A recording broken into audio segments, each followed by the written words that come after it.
ஓம் நம சிவாய. 9 கிரகங்களாலான நம்ம உடம்பை நாம் பாதுகாப்பது எப்படி? உடலை வளர்த்தேன் உயிர் வளர்த்தேனே. உடலை பாதுகாத்தால்தான் உயிரை நாம் பாதுகாக்க முடியும், ஆயுளை நாம் அதிகப்படுத்த முடியும். அதற்கு நாம் என்ன செய்ய வேண்டும் என்றால் சுவாச பயிற்சி. நான் பல பதிவுகளில் போட்டிருக்கின்றேன். 5 வீத நாடி சுத்தி,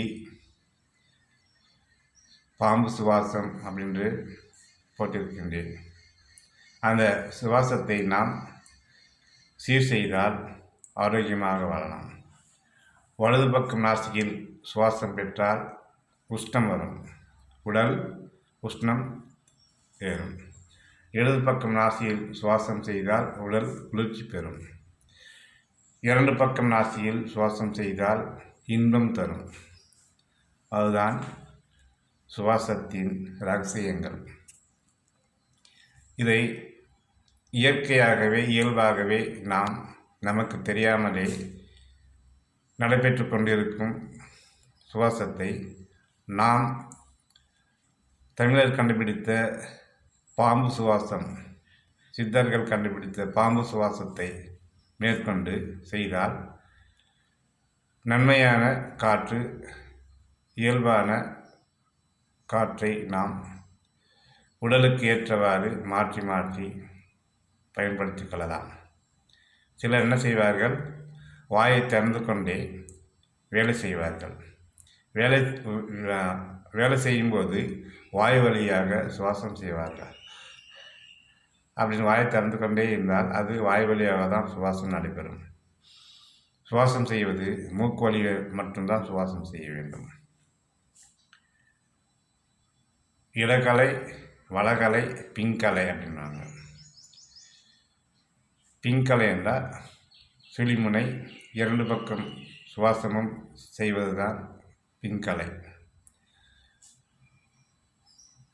தோழர்களே, நம் சித்தர்கள் கண்டுபிடித்த, தமிழர்கள் கண்டுபிடித்த உடம்பே கோயில் உயிரே தெய்வம் என்பதை நாம் உயிரை வளர்ப்பதற்கு சுவாசத்தை மேம்படுத்த வேண்டும்.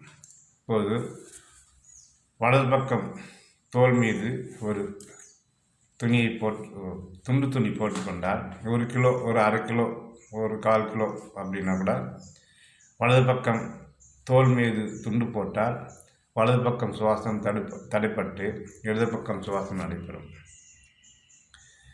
இடது பக்கம் தோல் மீது துண்டு போட்டால் வலது பக்கம் சுவாசம் நடைபெறும். நமக்கு கோபம் வருவதும் குணம் நலமாக இருப்பதற்கும் வலது பக்கம் துண்டு போட்டு குளிர்ச்சியாக இருக்கிறதற்கு செய்ய வேண்டும். இடது பக்கம் துண்டு போட்டால் உஷ்ண காற்று வரும், உடல் அதிகமான வேகம் தரும்,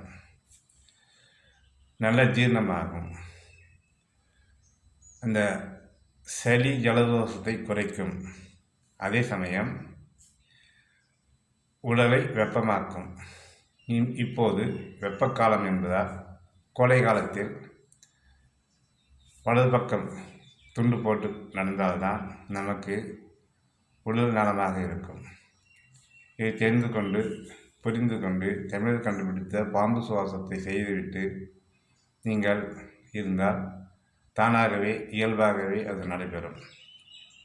வாய் வழியாக சுவாசிப்பதை நாம் புரிந்து கொண்டு எப்பொழுதும் வாயை மூடிக்கொண்டு சுவாசம் செய்ய வேண்டும். பேசும்போதும் சரி, சாப்பிடும்போதும் சரி, மூக்கு வழியே தான் சுவாசம் செய்யும். ஆனால் பேசும்போது மூக்கு வழி தான் சுவாசம் நடக்கும். வாய் வழியாக பேசும்போது ஒலி மட்டும்தான் வெளிவரும். எனவே உடம்பே கோயில் உயிரே தெய்வம் என்பதை மனதில் கொண்டு நாம் சுவாசத்தை சீர் செய்து வாழ்ந்தால் ஆயுளை கூட்டும், ஆரோக்கியமாக இருக்கலாம்.